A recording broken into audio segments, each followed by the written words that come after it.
Cette semaine, le Québec va éviter le pire en termes de précipitations, surtout en début de semaine, en raison d'un contexte bien particulier. Tout d'abord, donc pour ce qui est de lundi, un système qu'on appelle un nor'easter en anglais, un système côtier qui remonte justement la côte est américaine, va affecter une portion de la Nouvelle-Angleterre, l'État de New York, l'État du Massachusetts principalement.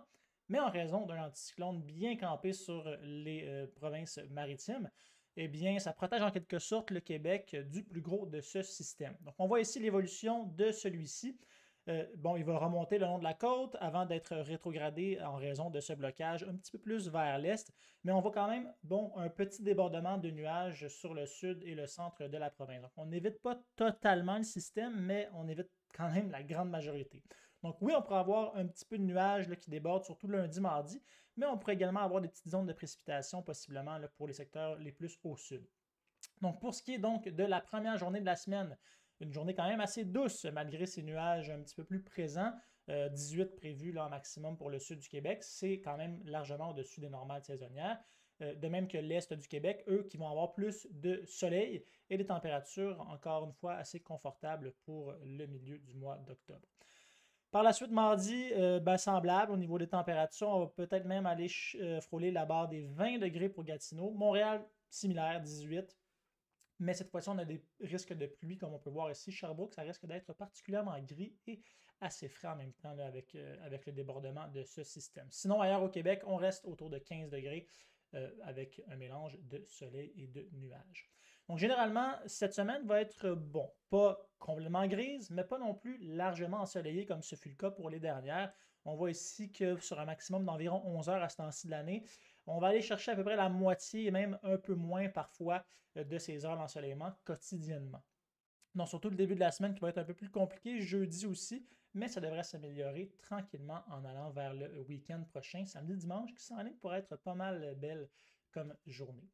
Pour ce qui est des températures maintenant, on commence la semaine, comme on a vu, dans des températures largement au-dessus des normales. Donc, on voit quand même là, une bonne impulsion de douceur, on pourrait dire, des maximums entre 15 et 20 pour le sud du Québec.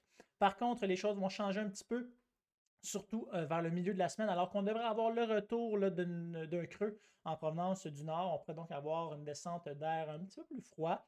C'est pas du froid mordant non plus, mais c'est quelques degrés quand même sous la normale. Donc on va passer légèrement au-dessus de la normale à légèrement sous la normale avant de revenir en fin de semaine prochaine au-dessus de la normale.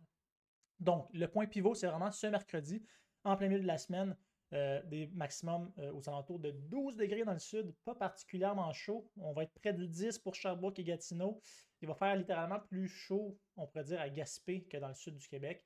Donc, même si on a encore une fois des nuages qui traînent un peu, les températures maximales vont être un petit peu plus fraîches quand même. 12 pour le sud et moins de 10 pour les portions de l'ouest.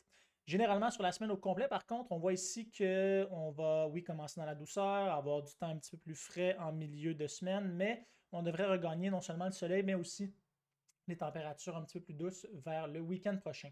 Donc, de manière lissée sur la semaine au complet, on se retrouve près de la normale au niveau des températures moyennes, bien qu'on a justement des périodes un petit peu plus douces, un petit peu plus fraîches. Sur un horizon, donc, 7 jours, on voit ici la prévision plus complète. On a des risques de pluie pour mardi, principalement. Ailleurs que ça, on n'a pas de réel système, pas de restes tropicaux, rien de ça. On n'a pas de pluie intense et abondante prévue, à l'exception de mardi avec un petit débordement de précipitation. Au niveau des températures, comme j'ai dit, on est donc au-dessus et parfois sous la normale. Mais ce qui est intéressant à regarder sur ce graphique, ça ne saute peut-être pas aux yeux directement, mais on n'a aucune température prévue au-delà de 20 degrés sur toute la semaine pour le sud du Québec. Donc, on s'attend à ce qu'également, on ne puisse pas dépasser les 20 degrés ailleurs en province. Donc, ça serait la première semaine entièrement sous les 20 degrés depuis la semaine du 19 mai dernier. Donc, il faut remonter au printemps passé pour vivre une semaine semblable au niveau des températures maximales. Généralement, les derniers 20 ont quand même lieu à ce temps-ci de l'année pour le sud du Québec. C'est un petit peu plus tôt pour les portions plus au nord, plus à l'est. Mais bon, cette année pour Montréal, en date donc du 12 octobre, lorsque la prévision a été faite, bon, c'était le 7 octobre dernier qu'on a eu un dernier 20 degrés avec 22,8. Le lendemain d'un épisode de chaleur intense, là, près de 30, on est allé à 29,9 pour Montréal, donc le dimanche dernier. Donc, ça serait peut-être un petit peu plus hâtif cette année, mais on peut être surpris quand même en fin de saison. Il faut se rappeler là, que dans les dernières années, les derniers vins ont eu lieu souvent dans des impulsions de chaleur très brèves, mais assez intenses, du côté du mois de novembre. Donc, bon, la prévision long terme ne nous rend pas jusqu'à là. On ne peut pas dire oui, il va faire 23 degrés le 6 novembre. C'est beaucoup trop loin. Mais pour le moment, le contexte long terme ne place pas le Québec nécessairement dans du temps plus doux. Encore là, on pourrait être surpris au début de novembre et même peut-être fin octobre d'avoir une petite journée avec des températures au-dessus de 20, comme ce fut le cas dans les dernières années. Donc, reste à voir, mais généralement, c'est une semaine plutôt ordinaire, des températures un petit peu plus douces, températures un petit peu plus fraîches et pas de système réel prévu au Québec.